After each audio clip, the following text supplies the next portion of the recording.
Welcome. I'm E.G. Marshall. I have always been struck by the similarity of animate and inanimate objects. A case in point, fatigue.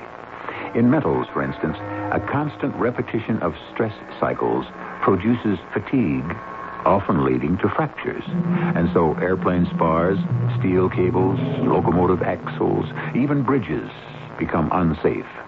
Stress can also make the human mind unsafe. Today, we place our radio microscope against a human subject and examine closely the strange emotional turmoil that leads... Oh, but let me say no more. The story will tell itself.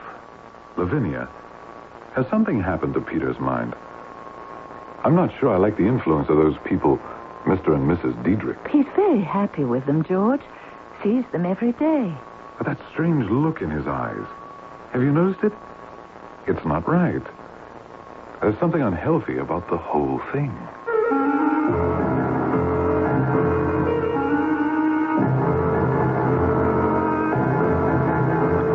Our mystery drama, Maud Evelyn, adapted from a story by Henry James, was dramatized especially for the Mystery Theater by G. Frederick Lewis and stars Paul Hecht.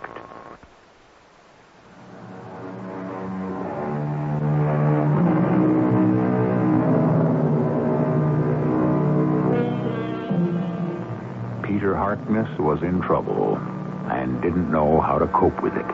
You see, Peter had inherited money. Well, not a lot, but enough to keep him from striking out on his own, making something of himself. He had the charm, the wit, the education suitable for a well-brought-up young man, but gumption? No. For the 10th time in 10 weeks, Peter had proposed marriage to Lavinia Dane, and for the 10th time, Lavinia had said, No, Peter. No, no, no. I heard the first no. When I marry, it's going to be someone I can look up to, who has a purpose in life and work to do. I've tried all kinds of jobs. I know that. When you decide on one certain ambition, and you concentrate on that and nothing else, then come and ask me to marry you. Is that your last word? For now, yes. Then I'll tell you mine, Lavinia. But not for now.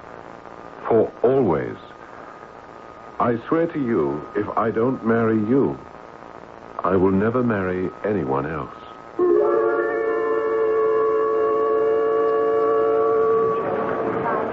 Cheers, George. Cheers. Well, say goodbye to me, George. I'm leaving London. Wish me luck. Wish me well. Peter, is this why you asked me out for a drink? To talk nonsense? Only the day before yesterday, you asked me to wish you luck. You were going to marry my sister. Yes, well, I've asked Lavinia 10 times in 10 weeks. And she always says no. Well, so you asked her 11 times. I thought you were crazy about her. I'm going away, and that's that. I've got myself a job with a travel agency that handles private tours of the continent. I'm due to leave for Switzerland and Rome on Saturday with a middle-aged couple. Very ordinary, very nice. I've met them, Mr. and Mrs. Diedrich. So you're running away. Oh, no, not at all. Lavinia wants somebody with a purpose and a future. Besides, if I'm out of London and she can't see me, perhaps absence will make the heart grow fonder. You, Peter Harkness, 5 years at Eton, then 4 at Oxford, a travel agent? Not even that. A nursemaid for the middle-aged who wish to be led by the hand from the Jungfrau to the Colosseum. Well, at least you're laughing about it. And everything's a joke to me, except Lavinia.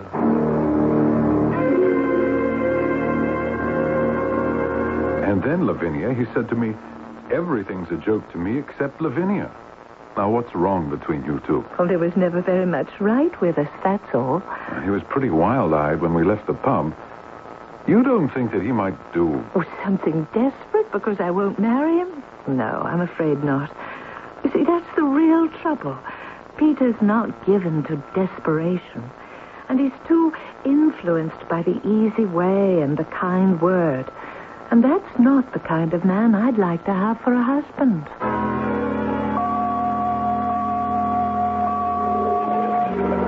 Peter, you look fabulous. Have you gained weight? When you phoned and said, I'm ill, I didn't know who you were. Oh, what's it been, 8 weeks? Yes, after Switzerland, we did Rome, then Naples, Florence. I had quite a time dragging them away from Venice. Oh, spare me. Look, I can't stand these darn birds. Pigeons scare me. Do we have to meet in front of Peter Pan's statue here in the garden? But I like to feed them. Peter, this is a hangout for children. Well, at any rate, tell me about your trip as travel nursemaid. Oh, they're wonderful people, the Diedrichs. You haven't any idea how well they treated me. Like a son. And people like that, well, you don't meet every day. They were devoted To you? Yes, and elsewhere. Well, I'd like to meet them. Will you introduce Lavinia to them? Oh, no. Why not? You like them. You and Lavinia are engaged, aren't you still? I'll never marry anyone else. That's a foolish, negative thing to say. If you're serious about working at this travel business, I'm sure she'll think twice about saying no again. You think if I asked her now, she'd say yes? Yes, I do. She should have said it before. Before what? I'd rather not say. Before you met these Diedrichs? People like that, well, they made a profound impression on me. I'll say that. Have you seen them since you returned to London? Oh, yes, I have. And what are they? Well off? Or is he retired? What are they like? They live for Maud Evelyn. Maud Evelyn? Well, who's she? Their daughter. Unfortunately, they've lost her. What do you mean? I mean, a great many people would take it that way, but they don't. They won't. Other people would have given her up? Is that what you're trying to say? Yes. Perhaps even tried to forget her. But the Diedrichs can't. Oh, well, do they keep in touch with her, communicate? All the while. Why? Isn't she with them? She is. Now. Since when? Last year. Then why do you say they've lost her? Well, I'm the one who calls it that, but I don't see her. They don't want you to see her, is that it? How can I? I think, George, I've told you all I'd like to for now. Would you mind very much if I concentrated on feeding the pigeons?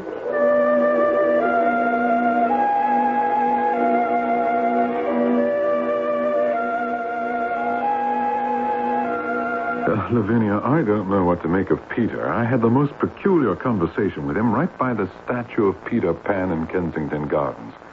Have you seen him since he's back from his conducted tour? Oh, yes. Didn't you find him strange? Has something happened to his mind? These people, these Diedrichs. He's very happy with them. You can tell it by just looking at him. He's over at the house in Westbourne Terrace every day. That's not right. There's something, I don't know, unhealthy about the whole thing.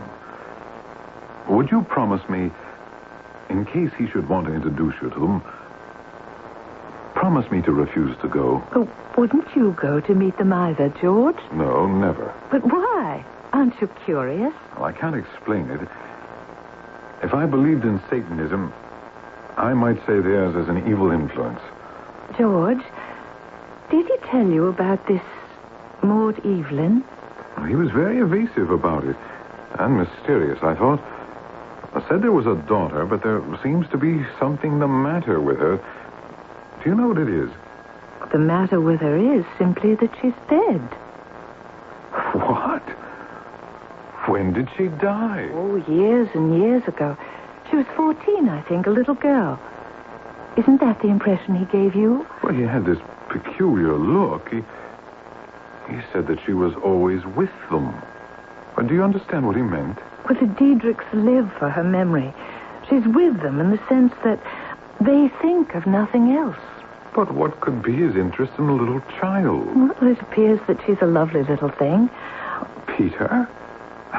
Our Peter is interested in a little girl in a pinafore? Oh, I think she was older when she died. Perhaps 16 or 17. Every time he tells me, he adds a year or so. Do you know what he told me? That the Diedrichs are in touch with this deceased child. They communicate with her. Oh, but they do, in a way. They go in for mediums and spiritualists, that kind of thing. Oh, Peter, does he go with them to these seances? Oh, no. Ask him to show you the girl's photograph. He carries it with him. He goes around showing pictures of a young girl he never knew. Oh, I had a feeling I was right. He's possessed in some way. George, what if I'm also possessed? Or at least affected? By a photograph of a child? Not the beauty of the face. I don't mean that. Well, Lavinia, obsession is obsession. It's dangerous. No, I don't mean it in an ugly way. But the whole thing, you see, the attitude of the parents, the way they've made the girl's memory almost a religion. I think that's what Peter came to tell me yesterday. Not to ask you to marry him again? No. Believe it or not, George, I think Peter has found something as important to him as I was.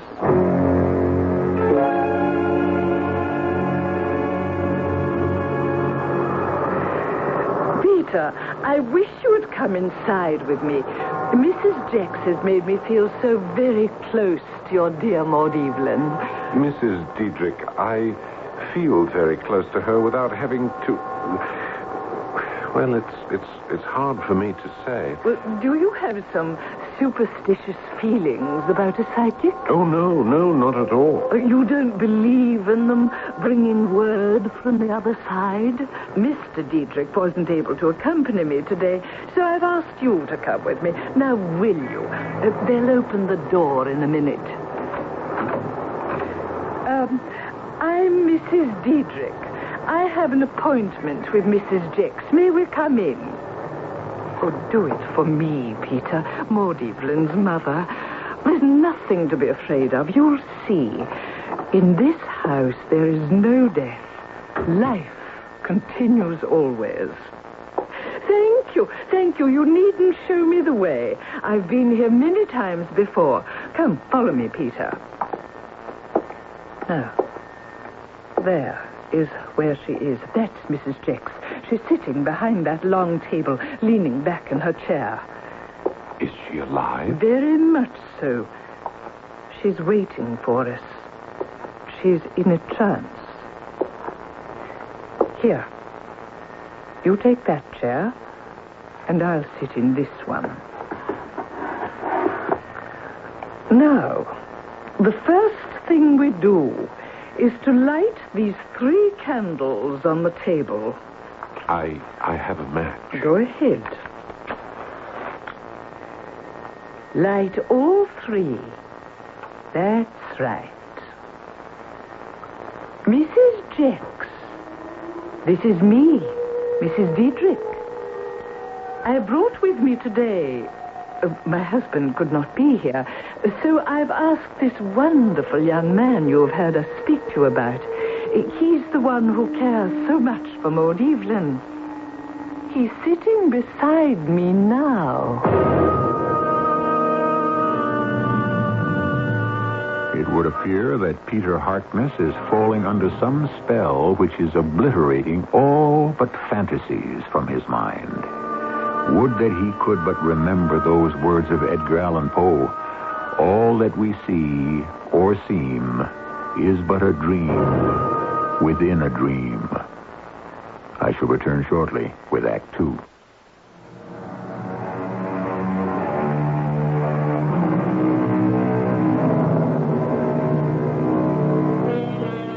Had anyone said to Peter Harkness 6 months ago, one day you will be stepping into the parlor of a psychic to please the mother of a little girl you have never met who died when she was in her early teens, he might have said, "But why?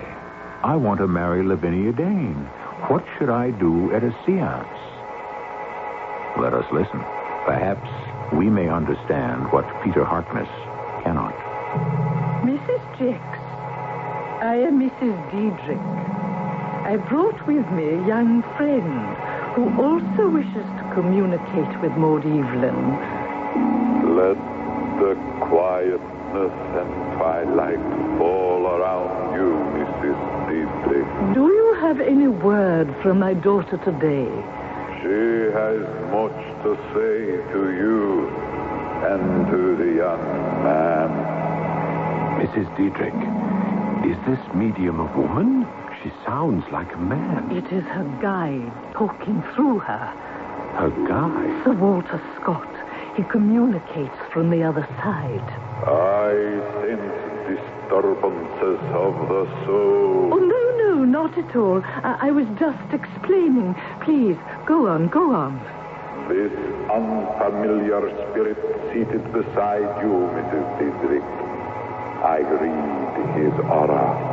The physical, the mental, and spiritual auras. I sense they all go to make up an entity whose name is Peter Harkness. That's fantastic. I've never told Mrs. Jacks a word, not a word. She didn't even know you were coming. I assure you this Peter Harkness is a true friend. A like spirit and can be trusted completely.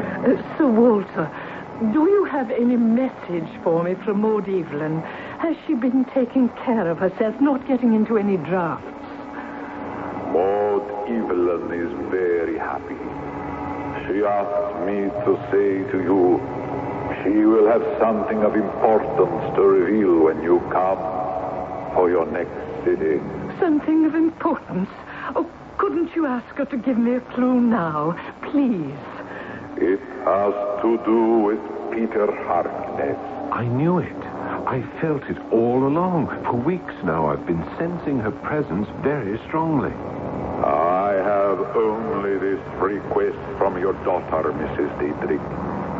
And that is to be sure to bring Peter with you at the next sitting.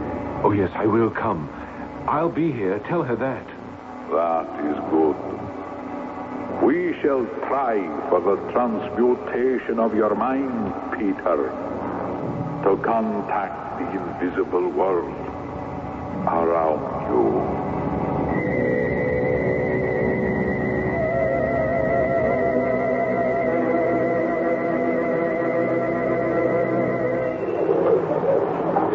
Lavinia, I've so much to tell you, I hardly know where to begin. I seem to be going in all directions at once. That's why you always come here, isn't it? To Kensington Gardens. Right here, in front of the statue of Peter Pan. I've never thought why. It seemed a natural thing to do, to meet you here. Always has been. Some people might say you're identifying with Peter Pan, the boy who didn't wish to grow up. What are you talking about? Oh, never mind. Another time I'll go into it. I'm glad to see you, Peter. You look well and prosperous. And a little fat. You must be eating well. Well, they've adopted me. The Diedrichs. Mrs. Diedrich is an excellent cook. It shows. They are the simplest, kindest, yet most original and unusual people. Well, if they've taken a liking to you, that speaks well for them. Do you have friends in common? Whom do they know here? No one but me. They keep to themselves, but... well, they are extraordinary people. They have certain beliefs which may seem strange to others. That is what, Peter?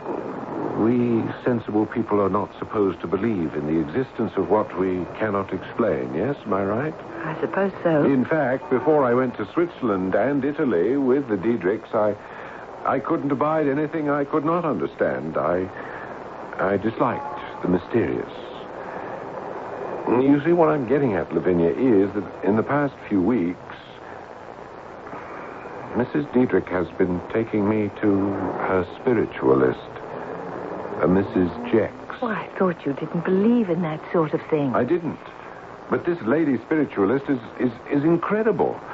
Her guide, who speaks through her from the other world, is Sir Walter Scott. Sir Walter Scott, the Scottish author? Oh, no. Yes, and he carries messages to us from Maud Evelyn. So, well, the three of us have become quite close. Do you understand? Frankly, not a word, but I'll certainly listen to you. Mrs. Diedrich, myself, and Maud Evelyn, Well, we share at least an hour, sometimes more each day. Each day? Well, you spend quite a lot of time with this spiritualist. Yes, a lot, but not enough. I'm training myself to become a better instrument, and then I won't need any guides or mediums. Maud Evelyn will come to me herself, directly. I have such very strong feelings for her. For a child who died many years ago? She's not a child. Believe me, Lavinia, Maud Evelyn is no child.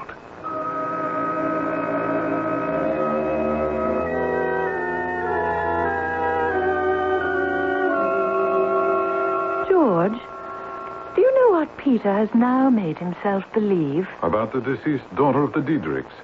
He thinks he knew her when she was alive. But that's not possible. You know that. And he speaks of her as if she wasn't a child, but she was quite grown up. Well, I don't know when imagination leaves off and madness begins. Well, he tells me stories, happenings they shared, conversations he had with this girl, what she used to say, what they did together, places they went. She's more real to him than reality itself. His mind is full of Maud Evelyn. Lavinia, do you think Peter has gone mad? No, I don't. I can't. It's all too beautiful. Lavinia, don't tell me you're becoming infected with this preposterous theory. It is a theory, George, but not really so preposterous. How can you talk like that? If he has caught this contagion from the Diedrichs, I hope you're not going to catch it from him. I don't know if I should tell you this, George. Peter said to me yesterday he was in love with Maud Evelyn. Lavinia, do you honestly feel that he is entirely sane? When he tells it, and you see his eyes so filled with love, it takes your breath away. It's that beautiful. It's pathetic. A young man of 25 talking about his love for a 15-year-old who's dead, who he's never met. All of a sudden, she's not 15, she's 16, 17. How can he be rational? How can her parents be? But don't you see, if Maud Evelyn was older when she died, then her mother and father have more of her to remember. So they fabricated that as well. No, they believe it. As I would if I had to. You see, this way, the girl had more of a lifetime. Oh, yes, I know they invented it, a whole experience for her to talk about and share. Maud Evelyn growing up, being older, meeting Peter, their friendship. For Peter to be enmeshed in all this because he's weak or poetic or whatever, well, that scares me. Well, they need Peter, and they want him for their daughter. I wanted you and Peter to be married once. Lord, how long ago that seems. I wanted that, Lavinia. Now this nightmare. And you're encouraging him in it. I told him I believed him. In all the years I've known Peter, even in those days when he was proposing marriage, even then, I have never seen his whole being light up with such devotion as it does when he speaks of her. Oh, it's all very well for you to talk of being sane and sensible and rational, but to see such happiness in someone in this very ordinary and grey world, well, I'm glad to be a part of it. I don't deny it. I am glad, George.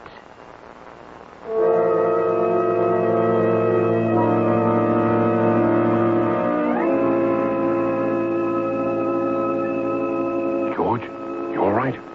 Your eyes will get accustomed to the dark. I really appreciate your coming with me at the last minute like this. No, not at all. Lucky I ran into you on Westbourne Terrace. Well, how often do you and Mrs. Diedrich visit this Swami? Oh, she's no Swami. Her name is Mrs. Jex. She's a medium of the first order. Mrs. Diedrich will be very disappointed. She hates to miss a single sitting, but Mr. Diedrich is really quite ill, and she couldn't leave him. I'm glad I didn't have to come alone, really. Well, this is the first time I've been to a psychic. Does your Mrs. Jex do table rappings or tea leaf readings or what? George, don't be such a cynic. She's a medium. Through her, we get news from the other side, brought to us by Sir Walter Scott. Come now, Peter. You're having me on. Now, we must remain quiet. I light these 3 candles, and the seance will begin.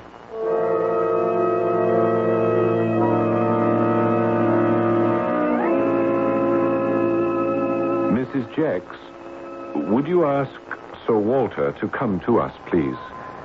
Mrs. Diedrich could not accompany me, so I have asked an old friend to share with me this journey into the infinite. Do I say anything, Peter? No.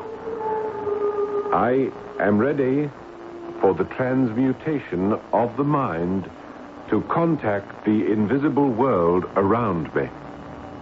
Peter Harkness, you are standing at a golden gate that will open your mind to a larger, greater field of consciousness.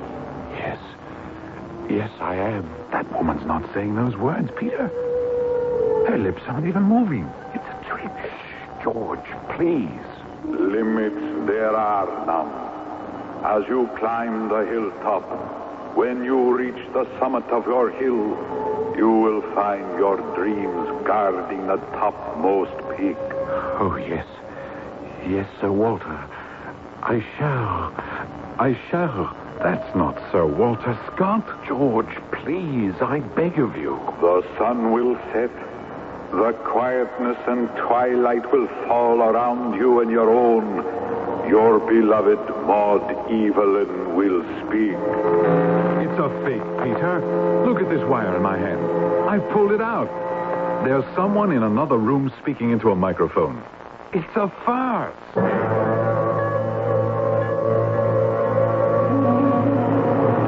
I'll thank you not to walk along with me, George. I have nothing to say to you. Oh, Peter, are you angry with me because I unmasked the terrible fraud? You had no business interrupting the seance.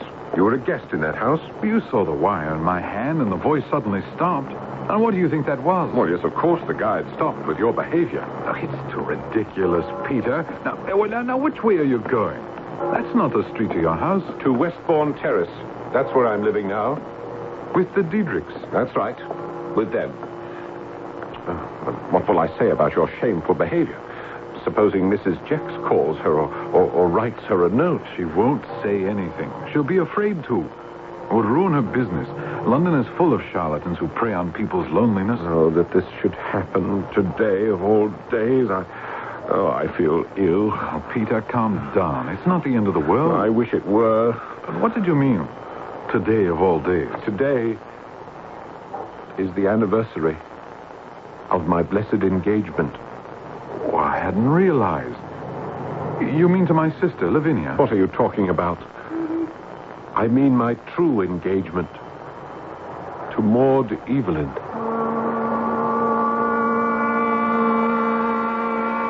We talked about stress, emotional fatigue, which can cause a breakdown in the human psyche as surely as if it were a rubber band stretched beyond its tolerance.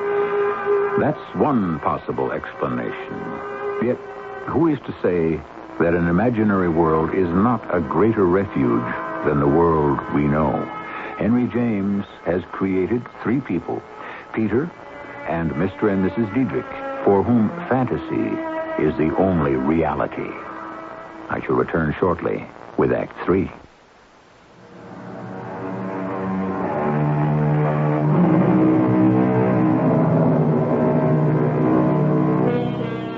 It's a treacherous high wire act, balancing on that fine thread that joins the finite to the infinite. And George is at the perilous midway point in his attempt to rescue Peter from falling to where no net can catch him. Did you say, Peter, that today is the anniversary of your engagement to Maud Evelyn? That's what I said, George. It was inevitable.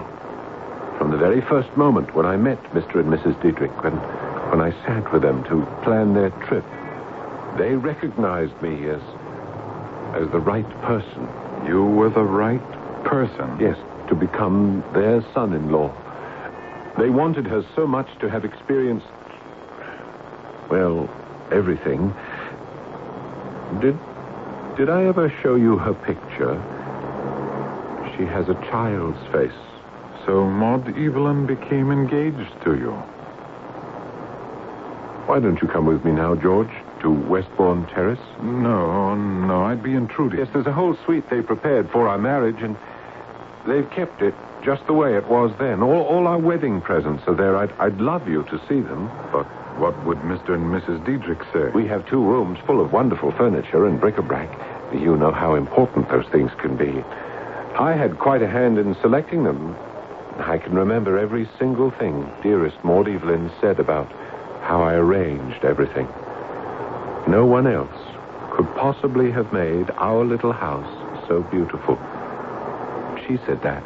Well, Peter, not today. Forgive me. I'll come some other time.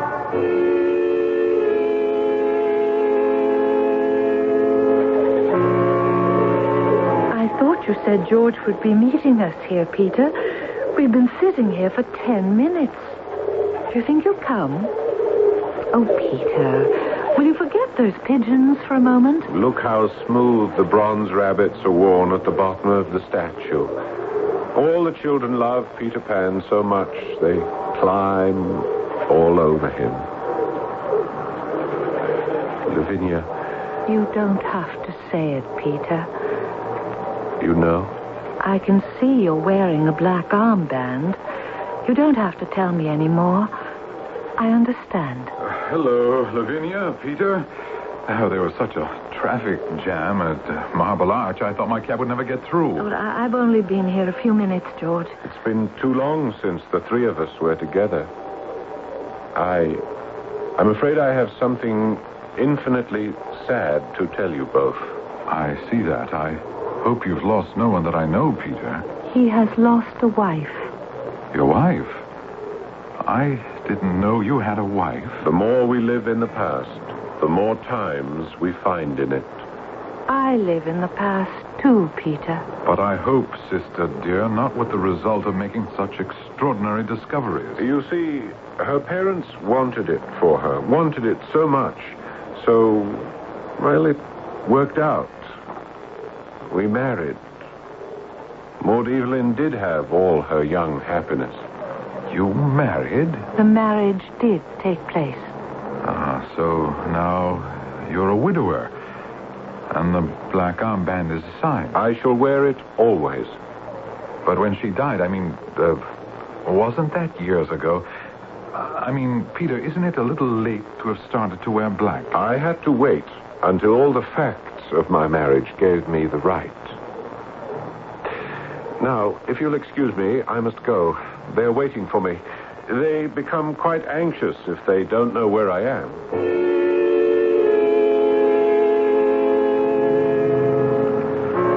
It's almost beyond me, all this. I thought he was never going to marry anyone else but you, Lavinia. He won't. Not ever. He'll still be faithful. To you? To Maud Evelyn. Oh, it's a sickness. If it is, it's a beautiful one. I wish I could make you understand. A man cannot go on from day to day with one foot in this world and one foot in another. It can't be stopped. That's the way he is. Yes, it can. I want to remove Peter from this whole environment. Westbourne Terrace, the Diedrichs. Take him somewhere to give him time to think things over, to realize what a wasteland he's making of his life. Take him by force. If need be, yes. Now, you remember Dr. Medwin? Frank Medwin, who was at Oxford with Peter and me. Now, I'm going to put this whole strange case before him and ask him to help. George, you're making a mistake. Peter will never be parted from his dream world.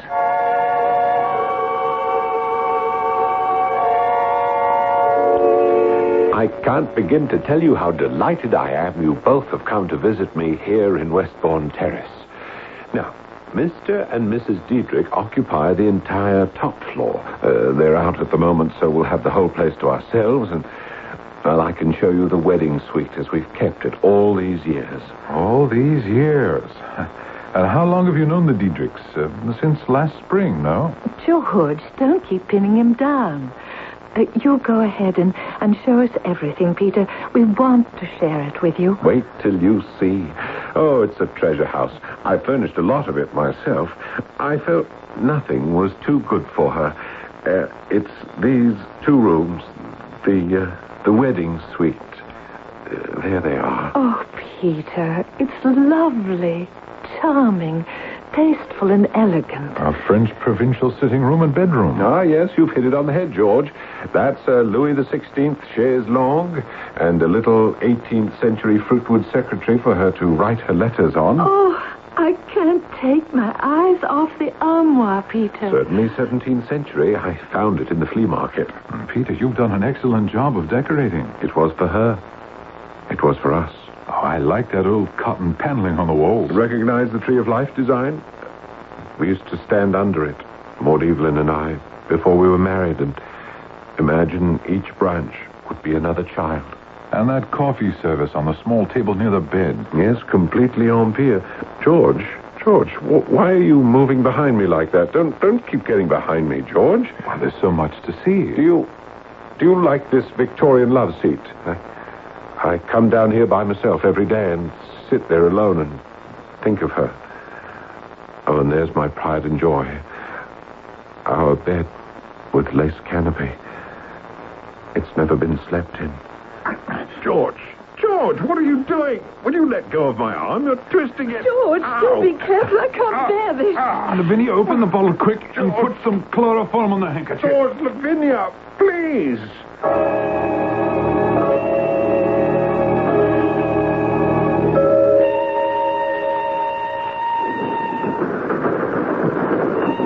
Where am I? Look, I'm asking you nicely. Why am I on this train with you? No luggage. Where are we going? All right. Do you remember Frank Medwin? Yes, of course. He was at school with us, wasn't he? Became a doctor. Frank has a rest home in Scotland, and he thought it might be advisable for you to go there for a short period of time. Oh, he did he? Well, what did you tell him? That I was mad? I mean, what right have you to pass judgment on someone and then practically kidnap them in the bargain? The right of an old friend who couldn't stand by and do nothing and see you waste your life in an imaginary world run by the Diedrichs. Well, now, wait a minute. They are not running my life. They opened up doors through which I might never have walked if I hadn't met them. Of course, you wouldn't understand that. Lavinia and I are very concerned about you. Now, you just relax. We'll have a good time up at Frank's place. I understand it's beautiful. I have no intention of leaving the Diedrichs. They need me. Every day. And the moment this train stops, I'm heading back to London. I can't understand whatever made you believe I would go along with this. I think you need a rest, Peter. Time to take stock. Get away from Westbourne Terrace. Well, you've got another thing coming. I thought you were my best friend. I see I was wrong. You are my worst enemy.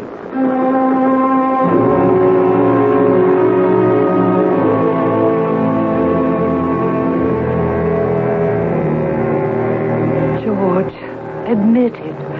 It was wrong of you. It was wrong of me, too. Peter may not take it kindly, you barging into his house. Well, I've been trying for a month to see Peter, apologize and make amends. It was your idea for me to just show up at the front door. Oh, ring the bell again, will you? I know him and how suspicious he is. He's probably peeking out of an upstairs window and decided not to open the door. Well, he'll open it for you, won't he? Where are the Diedrichs? Don't you know? That's why he's sworn never to see you again. Well, what have I to do with them? Well, 5 weeks ago, when Peter got back from the train ride, both of them, the Diedrichs, had become ill and were taken to the hospital. In 24 hours, they were dead. Well, I had no idea. Why didn't you tell me before? He blames himself. He wasn't here. He thinks they became uneasy and ill because he disappeared. It's taken me weeks to calm him down. And you still don't think he needs medical attention? No, I don't. He's happy in this house. Oh, this museum. To him, it's a shrine, a temple. I'll ring once more.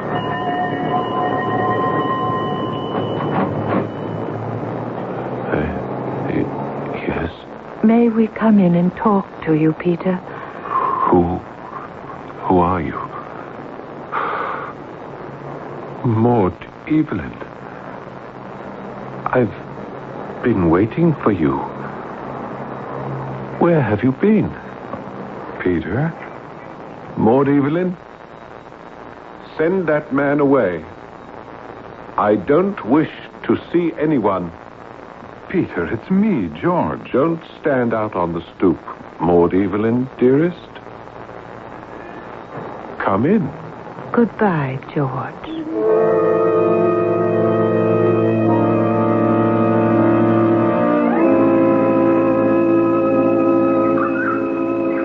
How are you, Lavinia? Very well. And you, George? Much the same. I'm worried about you now that you've moved into his house. I'm perfectly fine. You've been happy with Peter this last month? Oh, yes. How is he? Very well. He's going into the antique business. I persuaded him to sell some of those antiques. He has quite a flair for that. Does he know you're meeting me today? I owe you an apology for what he said that day, George. Remember? Send that man away. Well, he didn't know who I was. But he was in such a state.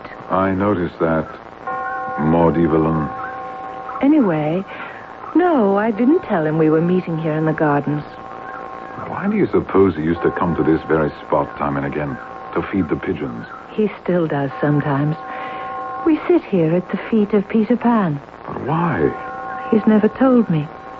And you're happy, are you, Lavinia? The happiest I've ever been. He still calls you Maud Evelyn? Yes. Actually believes you are? Yes. Oh, my Lord in heaven. How long can you go on playing this dreadful game? Maud Evelyn, a girl who died in her teens years ago. Remember, he said he would never marry anyone else but me. Well, I've made that possible. You're married to him? Yes. We're married now. Oh, what about the names? Didn't you have to give your right name to the registrar? Peter thought it was a good joke, that's all. And you think it's a joke? Acting out the part of someone else? Oh, but I'm not acting.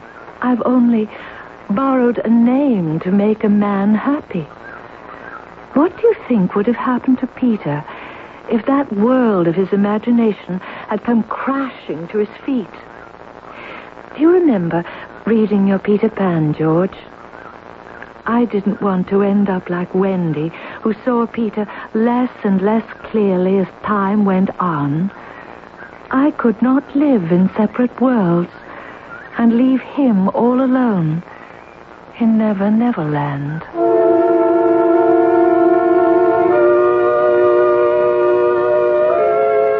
I think I misled you at the start of today's Mystery Theater. I warned of breakdowns and tragedies as a result of stress. I'll amend that now and say this was rather a tale of the virtues of imagination, which in itself can create beauty, justice, and happiness. And isn't that everything anyone could ask for in this world? I shall return shortly.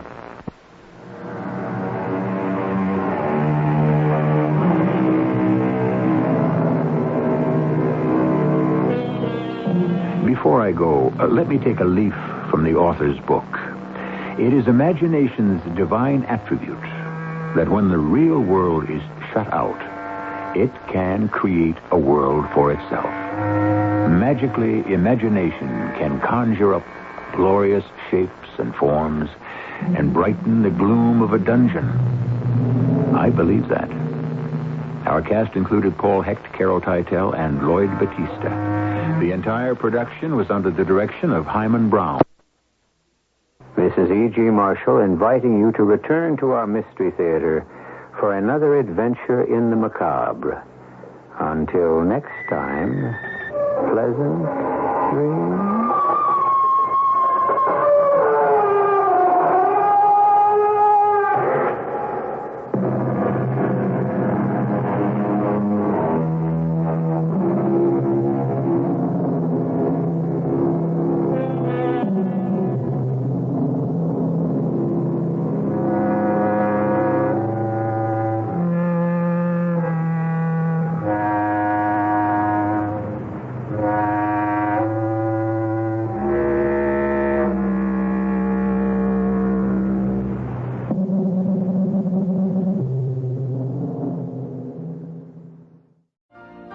You've been listening to the OTR Gold Network.